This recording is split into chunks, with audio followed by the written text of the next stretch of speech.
Ready to go? Good morning. I'm Sherman Stanford, and this is Making Sense of the Chaos.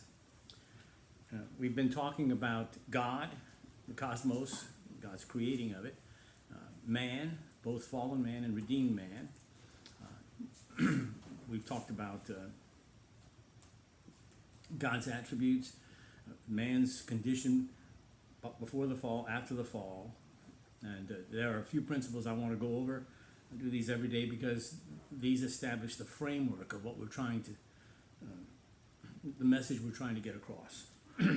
First, God created the cosmos for His glory, not for man's.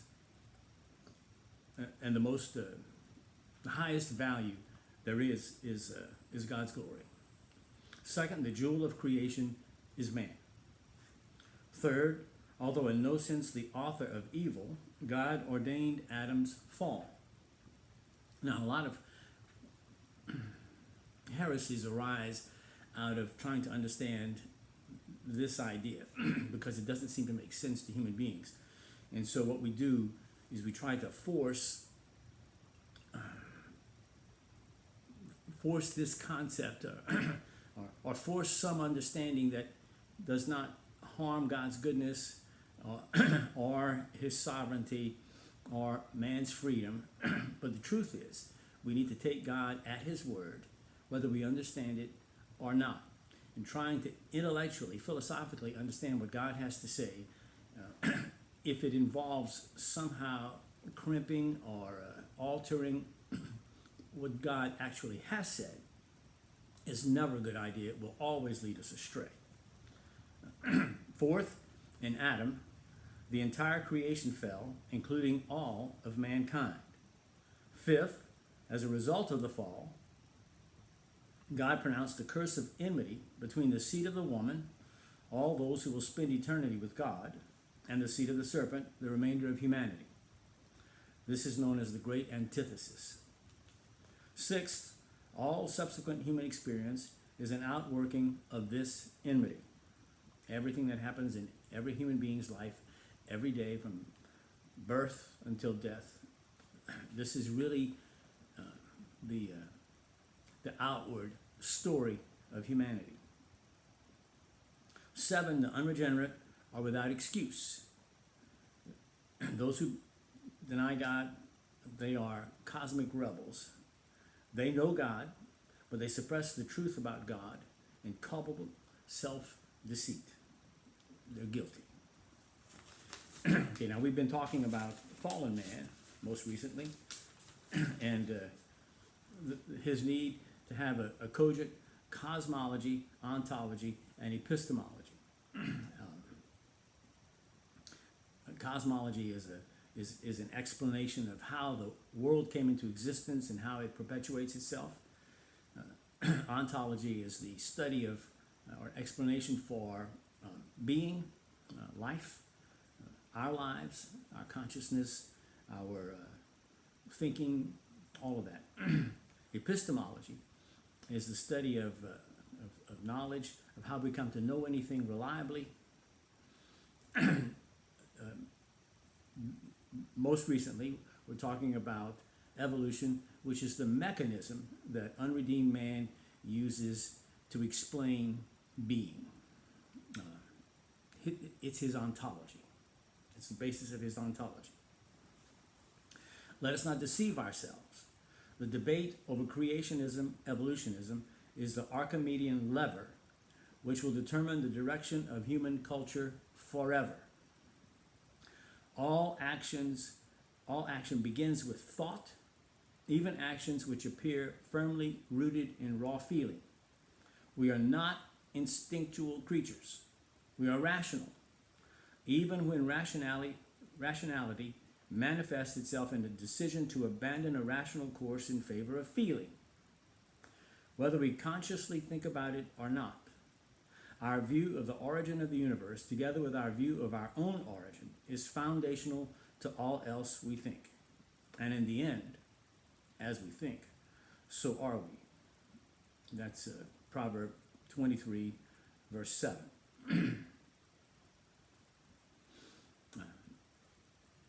This truth that I've just enunciated is the single most important thing for you to understand about the outworking of the enmity between the seed of the serpent and the seed of the woman. This is the mechanism that is going to determine the future of humanity. Now, obviously, God is behind everything. God is going to have his way. His plan is going to work out. But from our perspective, the way in which that plan will work out is going to be through resolution of the conflict between creationism and evolutionism. Scientific naturalism has to have a rational ontology, or it cannot sustain itself. And for the last 2 to 3 centuries, it has done what appears to be a wonderful job in advancing its agenda. But as we explore the actual foundations of what it's done, the thinking, the ideas, and how they have progressed, we will see that the truth is it's falling apart. It really is. It doesn't look that way outwardly, but I assure you, it's falling apart.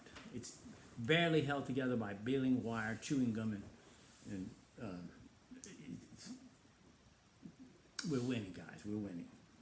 But this issue is really crucial. We need to understand it. We can't be making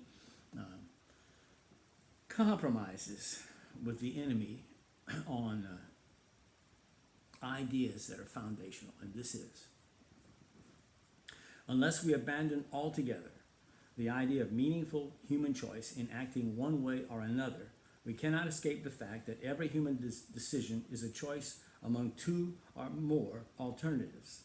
We choose one option over others because we think it best serves our interests, which we then define as good.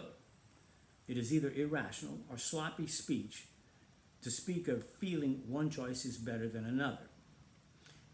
Now, if you just pay attention as you go through your life each day, you will notice how often when someone is asked their opinion about something or what they think about something, they will say, well, I feel this way, I feel that way. Now, you may say, well, this is just sloppy speech. They're really telling you what they think about things. And that may be true. But there's more than just sloppy thinking going on. The truth is that one of the aims of the seed of the serpent, of Satan himself, has been to undermine human beings' rationality. Because our rationality is one of our main weapons for defending ourselves against untruth. And of course, Satan is the father of lies. He never tells the truth. If we cannot detect the difference between a lie and the truth, guess who wins? Hint, it's not us. Even deciding one feeling is stronger than another requires mental evaluation. Evaluation is a mental process, no matter how well or poorly the evaluation is done. This is true even if, as I said earlier, the result of the thought process is a choice henceforth to trust feeling over thought. Parenthetically, as a side issue, I've heard, and I'm sure you have too, the idea that emotional reasoning exists. There's such a thing as emotional reasoning. Well, I mean, you might as well talk about wet dryness. The two are entirely separate categories. They do not mix. I mean, when you're feeling, you're feeling. When you're thinking, you're thinking. You may be thinking about feeling or feeling about thinking, but thinking is a separate category from feeling. It's just not the same thing. And for us to act as if it's the same thing only confuses us. And I don't care if it's psychologists with a string of letters after their name this long. It doesn't make any difference. PhD, MD, DDS. It doesn't make any difference. DDS, they work on our teeth. That'll do. If we deny the distinction between feeling and thinking, all we do is confuse the issue and we think even less clearly, which in the end reduces us to a subhuman status. Our rational thought is one of the main distinctions between us and the rest of creation. If we repudiate our own rationality and thereafter just become feeling creatures, what's the difference between us and a dog? And are we really reflecting the image of God any longer? And if we're made in His image, don't you think our greatest responsibility is to be reconciled to Him and reflect His image faithfully in everything we think, say, and do each day of our lives? Because human beings are endowed by their Creator, in whose image they are made, with an innate need to try to understand the why of things, the seed of the serpent, the unbelieving world, must have not only a sufficient cosmology, explanation of the origin and existence of the cosmos, it must also have an ontology, an explanation of the origin and development of life, which avoids internal contradiction and arbitrariness, at least sufficient to satisfy its own biased criterion of truth if it hopes to attract and hold the wishy-washy undecideds within its own camp. And of course, if it wants to influence children in school, those who are raised in a Christian family, it must present a plausible rationale for its metaphysical underpinnings, or it will neither sufficiently cohere internally to provide ground from which to attack or to defend, nor be an adequately attractive lure to the enemy. Okay, but this is thinking in terms of the conflict between the seed of the serpent and the seed of the woman. We must think in those terms all the time. Everybody that you meet every day of your life belongs to one group or the other, and you have to determine for yourself which group they belong to. At least sufficient to act toward them in a way that doesn't compromise your own Christianity. That doesn't mean that you have to hate them. You know, as Christians, we're supposed to love our enemy, but that doesn't mean that we agree with him and deceive ourselves about the existence of God or our obligations toward God. The significance of the issue of the truth of evolutionism is absolutely fundamental.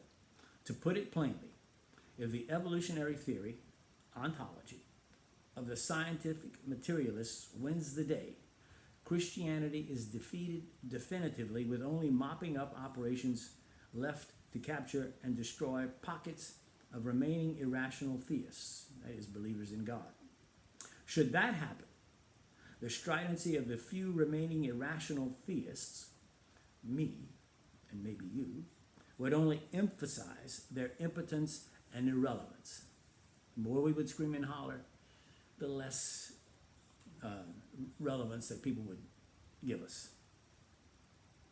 Either Carl Sagan is correct that the cosmos is all that is, all that ever was, and all that ever will be, or the Bible is correct that God is the creator of the cosmos, and in whom, whether we acknowledge it or not, we live and move and have our being. That's in Acts 17:28. It's a quotation from Paul, who, by the way, was quoting a pagan poet. That's a cultural appropriation. Paul didn't know about it, so it's okay for him. There can be no middle ground between these two positions, no possible neutrality. This is a classic disjunction. If one position is correct, the other must be false. And in this case, one or the other positions must be correct. It is fundamentally crucial for Christians to understand that if the story of Adam in the Garden of Eden is a myth, if it is not literally true, then there is no basis for Christianity. If there was no fall of man, there is no sin, and thus no guilt, and no need for a redeemer. Christianity without a redeemer is merely a social club, and without God, a prissy, piously dull one at that. Therefore, it is fundamentally important to think clearly, to evaluate both the theistic and the scientific materialist positions regarding their inner coherence, non-contradiction, and arbitrariness to dispel the fog of confusion and make sense of the chaos that threatens to engulf the world. I hope I have made my point. Now let's explore evolutionism. The mechanism scientific materialism posits to account for the existence, propagation, and development of life forms, its ontology, is the theory of evolution. In short, evolutionism teaches that the combination of chance and an almost immeasurable length of time, as demonstrated earlier, it cannot be infinite, which would in fact be immeasurable and would better suit scientists except for its impossibility. Absent any teleology, and that's a philosophical term, but all it means is intentionality or purposed aim, that the first life form was produced. Okay? Let's go over that again. We have chance, we have this almost immeasurable length of time, and we have no purpose, just randomness, and somehow the first simple life form was produced from that point in some vague, indefinable way. Now, don't laugh while I'm telling you this, because this is really what they believe. They won't tell it to you this way, but this is the truth. Okay, now we have the first simple life form, which, by the way, there's no such thing as a simple life form, but we'll get to that. From that point, in some vague, indefinable way, evolutionists say that the first simple life form reproduced itself. Well, that's neat. Although quite by chance. When enough simple life forms produced and reproduced themselves quite by chance and simultaneously, yet in reasonably close proximity, presto, more complex life forms happened along, requiring a mate in order to reproduce. Almost magically, presto, once again, the mate appeared and happened to be in the right place at the right time. Of course, we're told this finally happened after countless misses. After all, when you're dealing in billions of years and you take the liberty of conflating time and chance into design, anything's possible. Then the theory, that's what they say, but the truth is, no. Then the theory claims that the more complex life forms continue to get even more complex by a process known as natural selection. Natural selection. Well, let's talk about that. Natural selection, say the scientific materialists, works through survival of the fittest.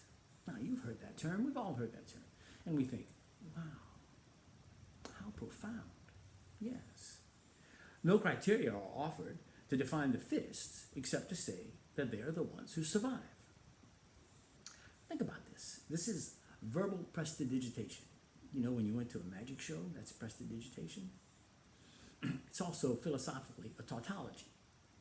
A tautology is when somebody tells you something and both ends of the things that they're telling you, when they say this is that, but they make no distinction between the that and the this, they've given you no information. It's like saying water is water. Oh, okay, now I understand. If the fittest are those who survive, and those who survive are the fittest, essentially, survival of the fittest means survival of those who survive. Well, wow, now I understand. Makes a lot of sense, right? I'm glad you told me this. I would never have figured out that those who survive are called survivors. To quote Shakespeare, this is sound and fury signifying nothing. You know, listen, I got to tell you. If the world really could see the truth, scientific naturalists ought to audition for stand-up comedy routines, because I'm telling you, they got a great stand-up comedy routine.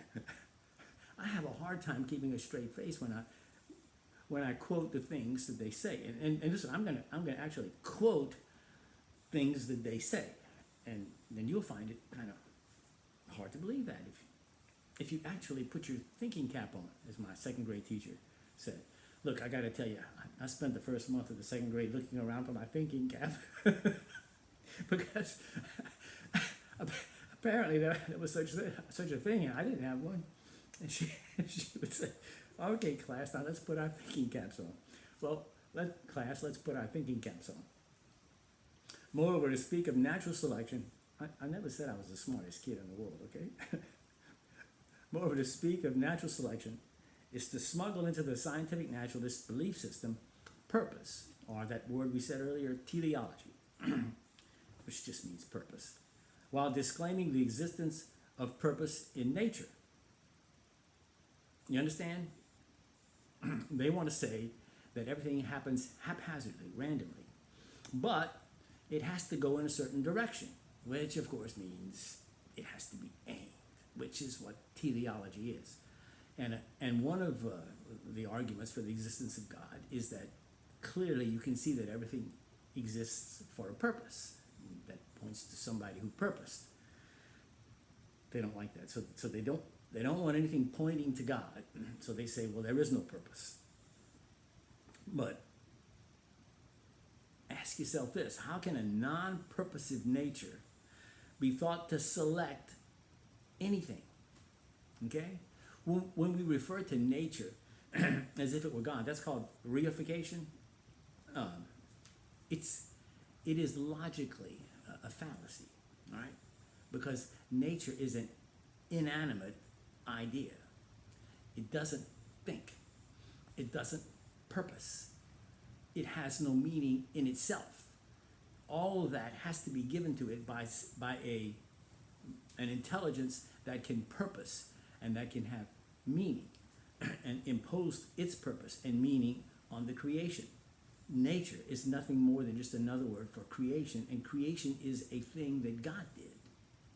It didn't just happen. It could not just happen.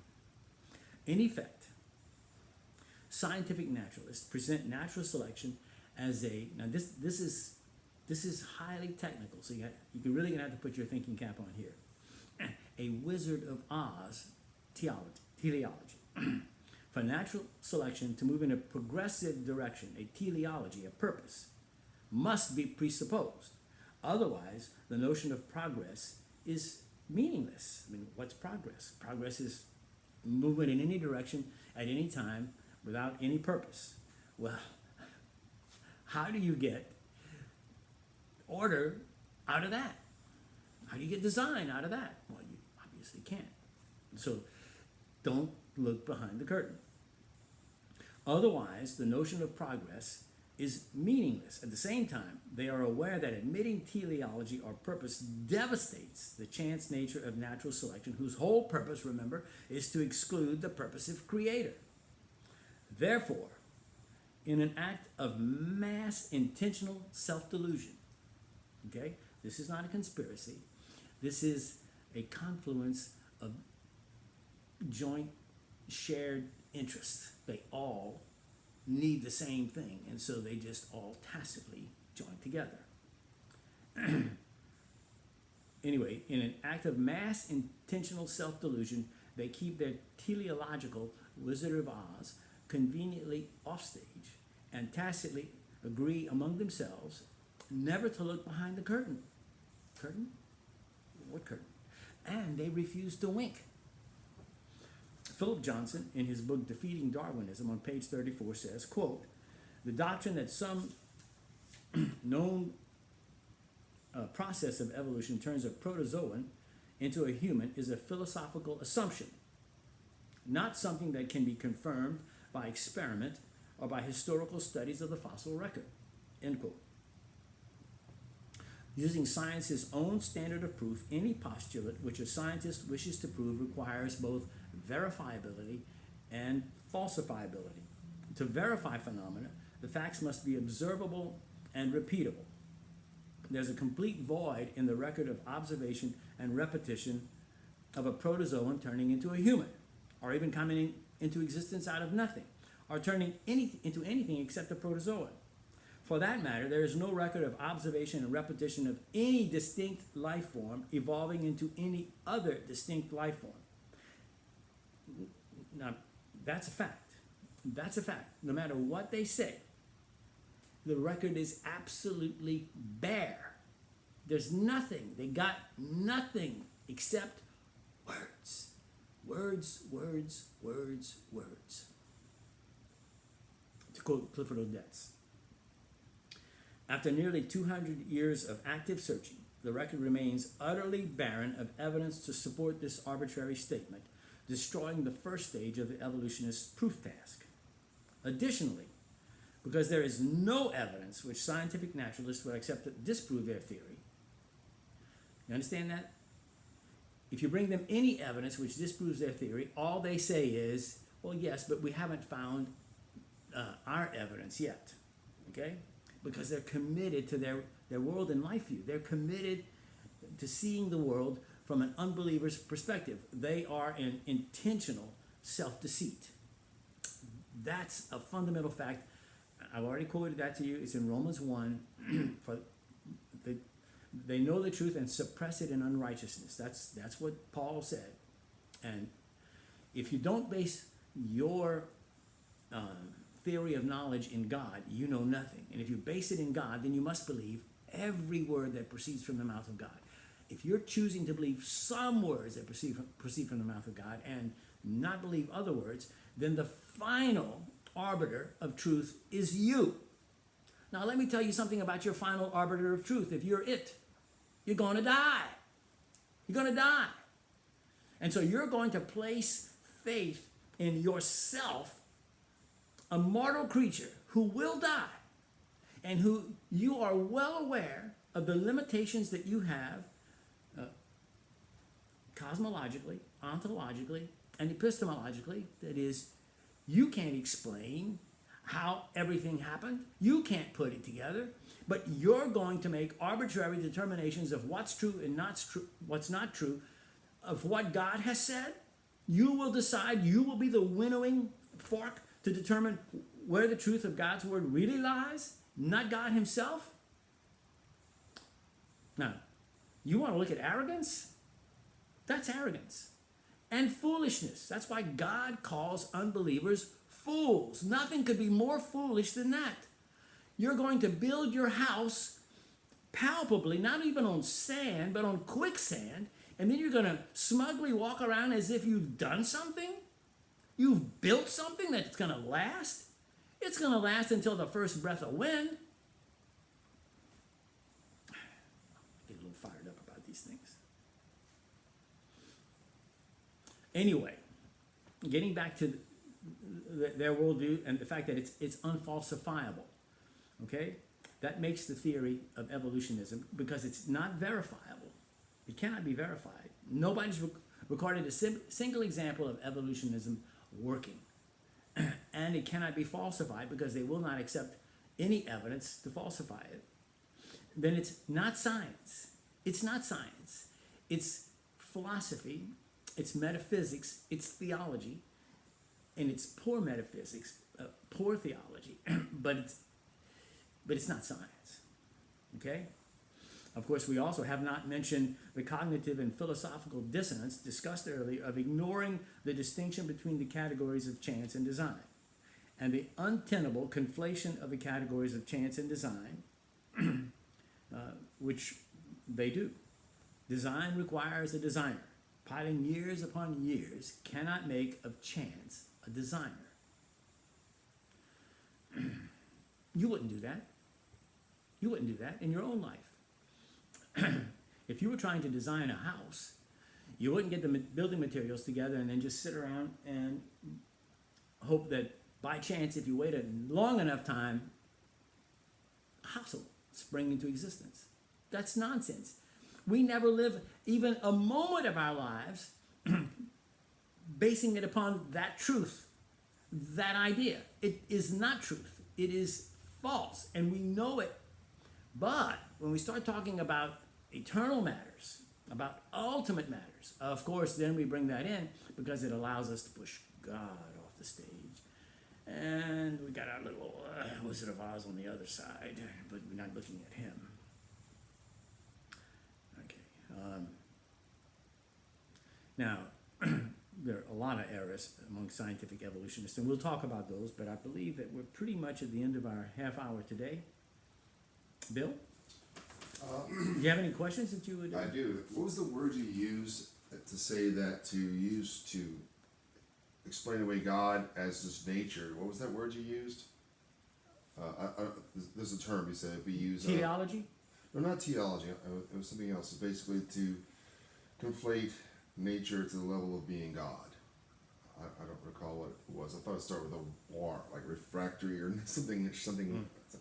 Anyway, I don't know. And you know, the truth is, I don't know most of the meanings of the words I use anyway. and I do I'm like, just kidding, I'm just kidding. just as a reminder, I don't want to overstate or say something that's silly, but I remember we've had many discussions, and when Paul quotes or mirrors the image of the poet of his time, we've had some discussions in all languages comes from God, our understanding and just Yes. logic. So essentially, when a poet like that gets really lucky and finds an acorn, it's Well, it was God who revealed it to him. yeah, it's God revealed to him. Okay? All truth is God's truth.